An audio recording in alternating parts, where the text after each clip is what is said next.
Hello guys, and welcome back to another cold episode. On today's episode, we're getting very hot instead of being very cold, and that is because we are playing Salaman Great. The new structure deck has just come out and given us not only a wide variety of really powerful cards to add to a wide variety of different decks, most notably, well, okay, actually it's only just the one, that being Signet Mining, but we also got Heat Soul. Yes, that's right, Heat Soul has finally come to Master Duel, and this very heavily buffs the Salaman Great playstyle. Basically, what you can play is the Salaman Great style deck, but actually it's just Heat Soul control. However, that's not what we're going to be looking at on today's episode. What we are going to be looking at is the actual cards from the structure deck, and just basically what we can make out of just these cards. So I'm giving you a quick rundown of the cards here, and then, yeah, we're gonna hop into the actual deck list that I built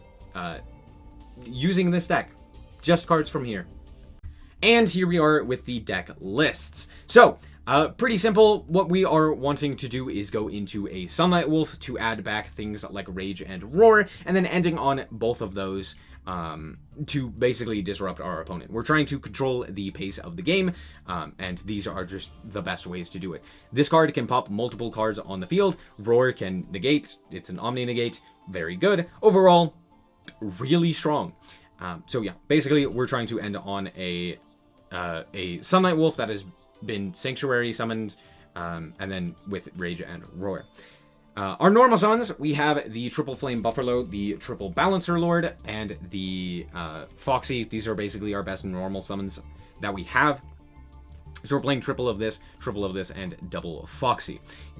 Next up, we have one Mirror. The reason that we're playing the one of Mirror is because it is pretty nice in corner cases, where like you can search it out and then you can either special summon it, or you could pitch a card like a Jack Jaguar to get that into the grave to special summon this card, which is very nice overall. Next up, we obviously have the 2 Gazelle. This card is absolutely insane, and the fact that it has come back to 2 has rocketed, well, not rocketed, but it has pushed Salaman Great back into the top tier strategies. Along with Heat Soul, it just means that you can play a control strategy and have it be consistent. So there's that. Next up, we have triple Spinny. Spinny is just a free special summon. You discard it and then you special summon it. Yeah, it's pretty good. Falco, we're playing 2 of this card because if it's sent to the graveyard, you can recur a spell or trap, which is very nice. Also, it can technically special summon itself by returning a Salaman Great monster you control to the hand, so that's nice. We have a triple Jack Jaguar, special summons from grave, add link arrow, which means you can proc your Sunlight Wolf. It's good. We have 1 Foul, which can also special summon itself if a Salaman Great is normal or specialed. So all in all, very nice.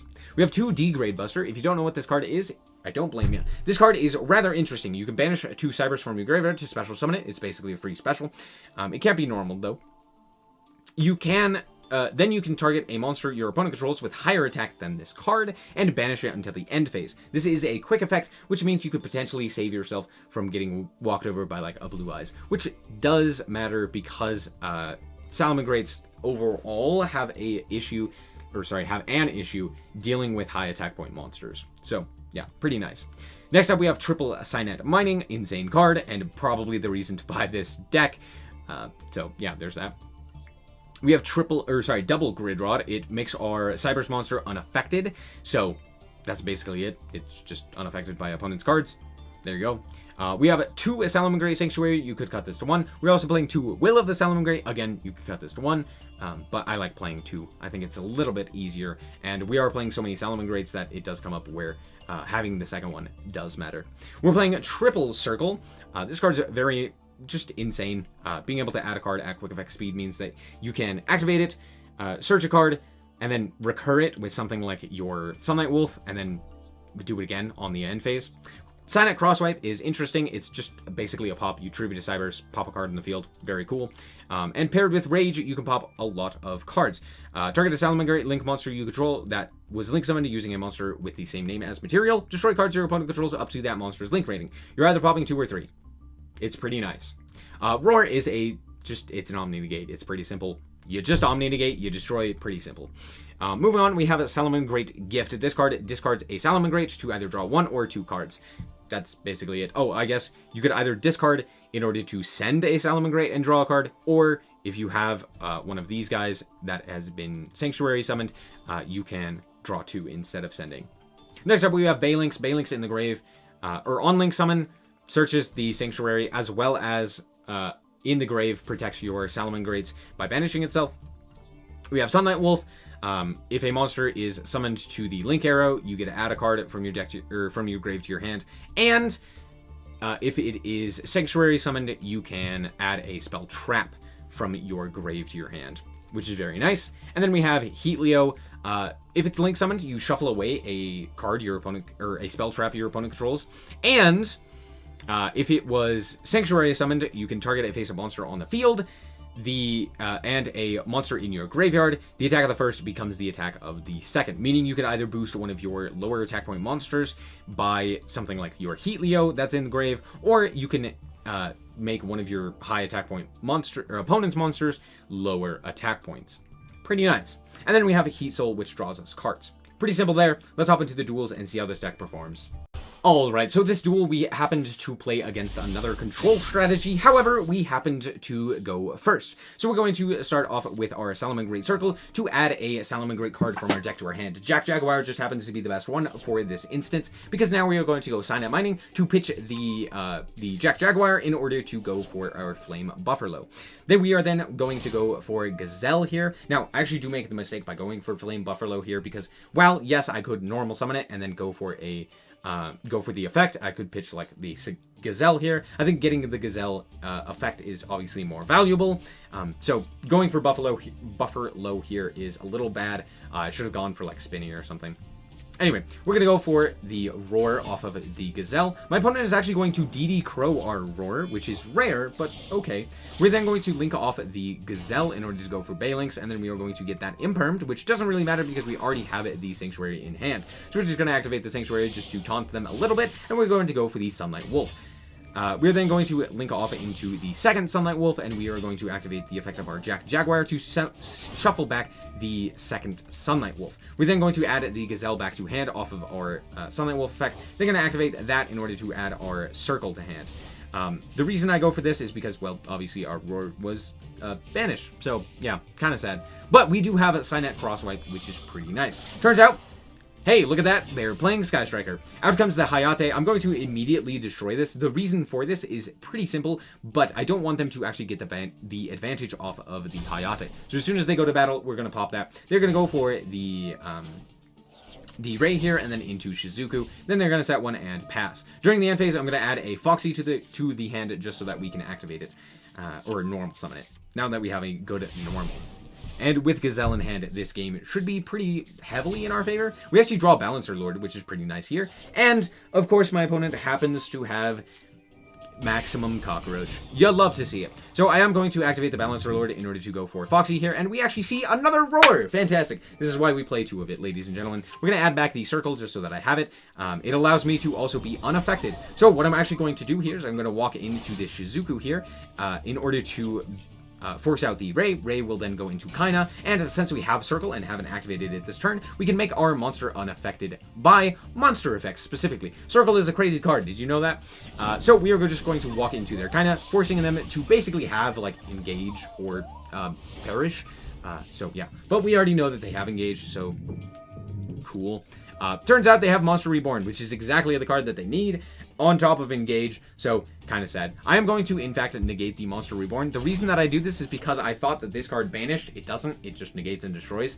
I was thinking of the Orchest negate. It's fine. Anyway, they're going to go for Engage. They do not get the Engage effect to draw a card, which is very nice for us. But they are going to go for the Hornet Drones into Hayate. Nothing I can really do about this. Maxi really does hurt me here. But yeah. They're then going to go for Shizuku and end the turn. They're going to end on multi-roll. I don't know why they didn't go Kaigari in order to add back the Engage and then go Engage. I genuinely don't. They just didn't. But yeah, they're going to set 2 and pass and add the third Widow Anchor on during the end phase. So we basically have to just contend with the Widow Anchor as well as the Ray in Grave. They're obviously going to negate the Sunlight Wolf here, but I don't really care. They're going to negate the Balancer Lord as well. Again, I don't really care. We're going to go for the Balinks here. Balinks is going to search out the second Sunlight Sanctuary, or Salamangreat Sanctuary, sorry. And then we're going to go into the Sunlight Wolf. We're then going to special summon out the Gazelle, and we're going to chain block for our Gazelle so that it can send the gift. We already have a Roar in Graveyard, so there's that. We're then going to go for the Heat Leo to shuffle away their, what is it, their Mecha Module Multi-Roll. That's what it's called. Anyway, we're going to then special summon out our Jack Jaguar, and then go into a Salamangreat Sunlight Wolf with the Feline Buffalo, which will then allow us to draw 2. We end up drawing a Grid Rod, which is pretty nice, and I activate the Will of the Salamangreat in the Imperm column, because I'm bad. Anyway, we're going to Sanctuary Summon into the Heat Leo, and then bring back the Roar. We're then going to put this guy to 5, just because we can. We're going to go for the Grid Rod. Anyway, we're going to attack in, deal 1,000 with our Sunlight Wolf. They are going to obviously go into Kaina here, which is going to be, no, not going to do anything because our guy is unaffected thanks to Grid Rod. Thank you, Grid Rod. Thank you. Very, very happy. We're going to get back our Salamangreat Sunlight Wolf. At this point, the game is basically over. We have a negate for the Roar. Also, they decided to, for some reason, try again to affect our Heat Leo. I don't know what they were doing, but sure. We're going to add back the gift here because our monster... yeah, I mean, this game is over. Good game. 100 off of lethal with that second attack, by the way. Alright, so here we are playing up against Blue Eyes, going first with a pretty mediocre hand. And the thing is, this is a pretty difficult matchup for us, given the fact that our opponent has just like big beat sticks, which is difficult for us to deal with.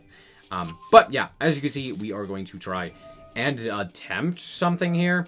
So we're actually going to have to go and Sanctuary Summon our Balinks, just to get 2 monsters into our graveyard for the Degrade Buster. We're then going to set Rage and Crosswipe. We basically have Pop 2 as well as banish one of our opponent's cards. That's basically all that we can do here. So my opponent is going to go for Bingo Machine Go and reveal 3 Blue Eyes. Gee, I wonder what they're adding to hand. They're then going to go for the Sage with Eyes of Blue. Then they're going to go for a Sage. I don't really care at this point. They're just going to summon out a Blue Eyes, and I don't really mind. We're going to just banish their monster, and then during the end phase, I am going to activate the Rage in order to pop one of their cards. We end up hitting the True Light, which is very good for us overall. So there's that. We draw the Jack Jaguar, which is very nice. And we're going to go for the Degrade Buster to banish our opponent's monster. They are going to go for the ultimate Creature of Destruction, and I'm just going to sign it Crosswipe to deal with their monster. I'm going to normal summon the Jack Jaguar and then proceed to battle because this just happens to be the most amount of damage that we can do. And then we will go for the Sunlight Wolf. We're going to activate we're going to Sanctuary Summon out the second Sunlight Wolf. We're going to add back the Rage, and then we're going to shuffle away the second Sunlight Wolf to go for the Jack Jaguar. We're then going to add back the Degrade Buster. Not really a reason to do this, but hey, might as well. I guess I could have technically had a Degrade Buster on my side of the field, by banishing the Balinks, but I didn't really care too much for that. They're going to set their trap card, and I'm like, okay, I let them pop the Jack Jaguar because, again, I don't really care. Like, that's fine, that can go away. And then I see the White Stone of Ancients, and I go, let's not do that. Let's not allow them to Synchro Summon, because that would be rather annoying.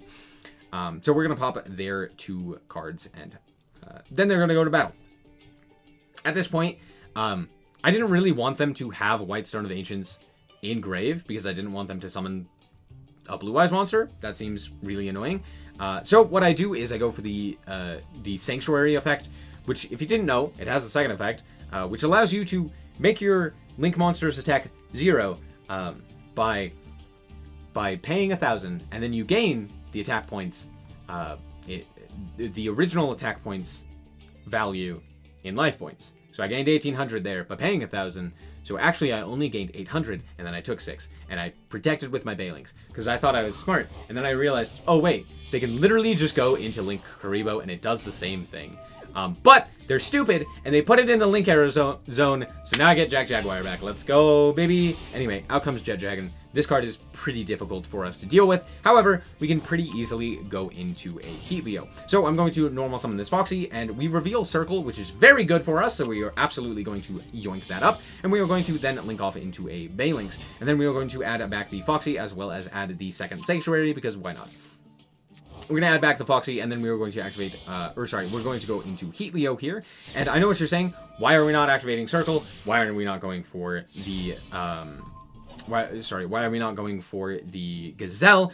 I'll show you. So we're going to go for the second Heat Leo. We're going to make this guy 5,000 attack, or 500 attack, and then we are going to search out the mirror. We're not going to activate its effect. We're going to, we're not going to special summon it on searching it. We're going to then use its first effect, which allows us to discard the Jack Jaguar to special summon the mirror. This allows us to deal with the Link Haribo pretty effectively. Then we are going to shuffle back one of our Link monsters, and then go for the Jack Jaguar, and then, of course, go for Degrade Buster. So we're going to attack in, that becomes 0, and I actually ordered this attack wrong. If I did Jack Jaguar into this guy, they would have bounced the Jack Jaguar, and then we would have had lethal. I'm stupid, that's my fault, forgive me. But it's fine because we just set the Rage, and we go into a Sunlight Wolf. And then we're going to go for the Degrade Buster once again. All we have to do is not get Chaos Max Dragon. That's it. And we're absolutely fine. They're going to add back their alternative and then go for Melody of the Awakening Dragon. Okay, this is pretty interesting. They now have Chaos Max in their hand, and they have revealed literally every single card that they have. So, there's that. Because they happened to discard Abyss Dragon instead of the other alternative. So we know that they have alternative, Blue Eyes, and Chaos Max. So this game is now over. We're just going to banish their card because I don't want it to destroy anything. That'd be annoying. So yeah. And then we're just going to do that again and proceed to battle. Good game. Alright, and here we are once again going first. And this was a pretty interesting deck. It was actually pretty good from my opponent, but we are going to go for the Jack Jaguar into the Baylings. We drew the mirror. Feels bad. But we're going to go for the Sanctuary here, and I'm actually going to pitch the Roar, since we can just get it back off of our Sunlight Wolf. So we're going to go and link off into the Sunlight Wolf, and then we are going to go and link again into the Sunlight Wolf. And then we're going to activate the Jack Jaguar, shuffle back the Sunlight Wolf that we just had, in order to add back the Mirror. Then we are going to activate the effect of our Sunlight Wolf to add the Rage. We will set to and pass. Now, I could have potentially have also gone for the Buster here, but I don't really feel like that's necessary. So, yeah, we're just going to pass the turn. And it turns out my opponent is playing Dragon Maids. So, basically, the only thing that I realistically need to worry about is specifically the changeover. And, yeah, so that's what we're going to be waiting for here. My opponent is going to go for Parlor as well, and out comes the changeover. At this point, I think, okay, they have 3 cards in hand. I can pop their entire field, which means that they have to have exactly 2 monsters that can be used as fusion summon for a dragon fusion monster. So, what is the likelihood that they have that? And I decided to basically basically place the bet. Turns out they do. However, they can go into Lubellion, which actually is very good for me, because that means that they can't actually do anything here. Because we just negate them, they discard a card, we negate with the Roar, and that is the end of the game. My opponent realizes this and scoops it up. Good game. Honestly, my win record with this deck is pretty high. We didn't really see many decks that were problematic for us, even though we had things like Blue Eyes and the like that could be problematic. We didn't end up seeing them all that often. Like, I think there was one deck that we didn't have an out to, and that was the Nephthys Link monster that is like 4,200 attack. Yeah, we just can't out that. We can't target it, we can't destroy it, we can't do anything, so just can't out that. Other than that, though, we basically have an out to everything. And obviously, if you were to add Access Code Talker, we really have an out to everything. So, yeah, just play like Access Code and you're fine. So yeah, all in all, I really do enjoy this deck. I think it's very fun. And yeah, I'm going to be revisiting this with more of the actual like playstyle with Heat Soul and Access Code and the like. But all in all, for a structure deck, this is probably the best one. You're getting high value out of cards like Signet Mining and the Heat Soul, as well as just basically a full tiered deck. This is probably the best deck that we've gotten out of the structure decks. Dragon Maid was okay. You know, Spellbook was fine. What else did we get? The Cyberdark was like... Cyberdark was terrible, let's be honest with ourselves. But this deck is legitimately a tiered strategy. I would say that it is maybe not the best, but like tier 3, bottom of tier 3, maybe top of tier 3. It's really good. It has, you know, a way to deal with basically everything, as well as just slowing down your opponent through a myriad of hand traps that you're able to see consistently thanks to Heat Soul. It's very nice. All in all, very strong structure deck. Anyway, that's going to be it for today's episode. I hope that you guys did indeed enjoy. If you did, Alex, very much so appreciated. And if you want to check out more content like this, as well as more Yu-Gi-Oh!, then just be sure to subscribe. Anyway, thank you guys so much for watching, and remember to always stay frosty. Bye-bye. Shout out to the Frost Guard, my members. Thank you guys so much for the support, and I hope you enjoy the content.